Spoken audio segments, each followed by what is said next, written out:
కర్నూలు జిల్లా ఎమ్మిగనూరులో ఉగ్ర నరసింహస్వామి అవతారంలో ఉన్న వినాయకుడు అందరినీ ఎంతగానో ఆకట్టుకుంటున్నాడు. కొండవీటి ప్రాంతంలో శ్రీ బాల వినాయక యువత మండలి ఆధ్వర్యంలో పర్యావరణాన్ని కాపాడుతూ సుమారు 33 ఏళ్ల నుంచి మట్టితో చేసిన వినాయక విగ్రహాన్ని ఏర్పాటు చేస్తున్నారు. పూజకు అవసరమయ్యే సామాగ్రితోని ఒక్కో ఏడాది ఒక్కో రూపంలో వినాయకుడి విగ్రహం తయారు చేస్తూ పలువురికి ఆదర్శంగా నిలుస్తున్నారు. ఈ ఏడాది శ్రీశైలం, అరుణాచలం, కాశీ నుంచి 70 కేజీల రుద్రాక్షలు సేకరించి సుమారు 41 రోజులు శ్రమించి 20 అడుగు ఎత్తుగల ఉగ్ర నరసింహస్వామి అవతారంలో మట్టి వినాయకుడిని తయారు చేశారు. ఈ విగ్రహం పట్టణంలో ప్రత్యేక ఆకర్షణగా నిలిచింది. విగ్రహం తయారీకి 3 లక్షల రూపాయలు ఖర్చయినట్టుగా నిర్వాహకులు తెలిపారు.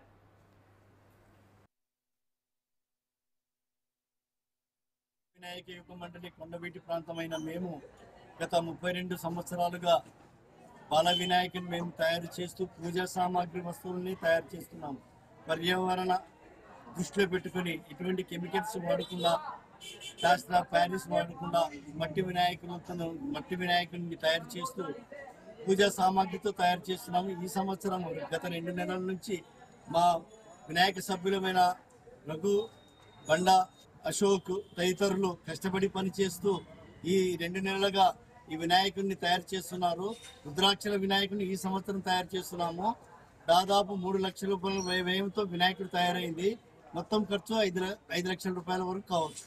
ఈ రుద్రాక్షలను మేము శ్రీశైలం, భద్రాచలం తదితర పుణ్యస్థలాల నుంచి సేకరించి తీసుకుని వచ్చినాం. అరుణాచలం ఎన్ని ఉంటాయి? 70 కేజీలు. రుద్రాక్షల ప్రత్యేకత అనగా రుద్రాక్ష ధరించడం వల్ల మనిషికి ఆత్మశాంతి కలుగుతుందన్న సదుద్దేశంతో ఆధ్యాత్మికంగా దృష్టిలో ఉంచుకొని రుద్రాక్షలు తయారు చేస్తుంది. ఈసారి ఈ వినాయకుని ఉగ్ర నరసింహుడి రూపంలో దుష్ట శిక్షణ, శిష్టరక్షణ గావించిన ఉగ్ర రూపాన్ని